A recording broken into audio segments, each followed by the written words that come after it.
C'est un comité restreint des membres de l'opposition dite républicaine et appartenant au comité de suivi des actes du dialogue d'Angondje de 2017 au Gabon qui s'est rendu au cabinet du Premier ministre Julien Kogué-Bekale. Cette rencontre avait pour vocation première de remettre un rapport des travaux des activités de l'opposition sur les actes de ces assises. Nous sommes venus à la rencontre de M. le Premier ministre qui a bien voulu nous recevoir pour lui faire état du travail qui a été effectué par notre camp politique sur l'application des actes du dialogue politique d'Angondje.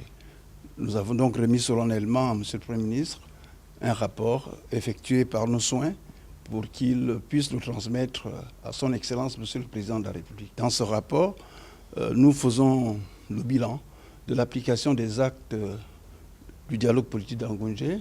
Nous regardons les avancées, nous voyons aussi ce qui n'a pas été toujours bien appliqué ou été mal appliqué. Une occasion également de revenir sur l'application des actes du dialogue d'Angondje, mais aussi sur la réactivation du comité de suivi mis en place pour faire appliquer les actes dans leur intégralité afin de mener à bien les réformes attendues. Le dialogue politique d'Angondje a eu lieu il y a un peu plus de 2 ans.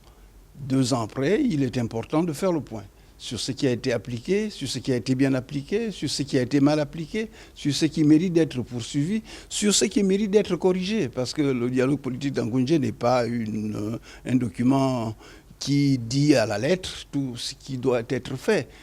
C'est dans l'esprit du dialogue, c'est ce qui est important dans ce document. Le comité de suivi des actes du dialogue d'Angondje est l'une des recommandations des dites assises. Il a été mis en place en fin 2017 au terme des travaux. Celui-ci est composé à parité majorité opposition société civile de 12 membres.